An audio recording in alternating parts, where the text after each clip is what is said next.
Webinars are another fantastic asset to have as part of your business. And it's such an easy thing to do. You've got lots of different types of software you can use, some of which are free, and you can reach a larger audience. Not only a larger audience, you can reach a global audience. So as long as you choose your time zones, right, then you can reach so many people across the world. It's also really convenient for your audience. They don't need to leave their homes in order to listen to a webinar or any kind of online event that you may be hosting. The trick with the webinar is to make sure you have a compelling title, make sure you offer enough value. You want to make sure that people don't see it as a sales, just as a sales tool, because it is a sales tool, to be fair. It's why you're running it, right? It's for your business. But what you want to do is avoid having it too salesy. This is what I see in a lot of webinars, and it can really infuriate people. And what I find is it just erodes the trust. So with any webinar, you do want to add a lot of value so that even if they don't become your clients, even if they don't buy anything from you, just by attending that webinar, they've gained something from what you've said. So always remember value. You can make it very similar to the type of content you'd introduce in your keynote. You can include your origin story here. I always recommend having a good origin story, and this is where you can use it as well. Tell them a little bit about yourself and why you're there. Why are you there today speaking in front of them? And tell them about what value you're going to offer and how you can solve their problem. Another great thing about webinars is that they can be really interactive. The trick about interaction is to make sure you tell them how to interact with you. So you can say, type in the chat box or unmute yourself. Depending on the type of software, sometimes I can't go two ways with the unmuting, but certainly in every type of webinar software, generally you can get people to type in the chat.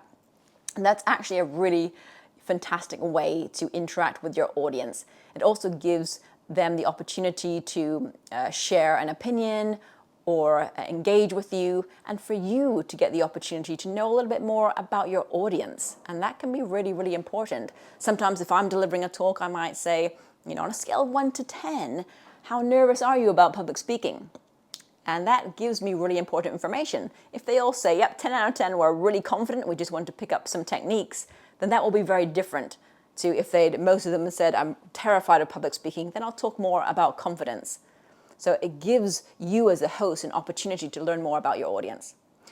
Also, keep in mind a clear structure. Like with any talk, have a clear beginning, middle, and end, and a good call to action. With your webinar, if you're selling some kind of product or service, you want to be clear about what that is. You can introduce it right from the start if you wish. You can say, just to be open, I am going to be talking about a course that I've got coming up, but you'll find out about that later. You can certainly add that at any point in the webinar. It doesn't have to be just at the end. So then you want to make sure that you have a good flow to that webinar, you have lots of value, you have a clear structure, but also that you're presenting well. You want to look professional. So think about your setup. So if you're not a techie person, then I recommend reaching out to someone who could help you. Right? But it doesn't have to be complicated. That's what I've learned. The tech setup can be really simple and really straightforward. But just be sure that you're confident with the tech and that you're framed well, you're looking good, you're sounding good, so that the whole thing is a nice, smooth, professional experience for both yourself and your audience. And then when you end that webinar, remember that's not the end, it's just the beginning, because that's when you can send up your follow-up emails, that's when you can send a replay, many different ways you can still engage an audience, even though you've just ended that webinar. Webinars are a really fantastic tool for any business, so don't shy away from using them, even if you don't feel confident on camera.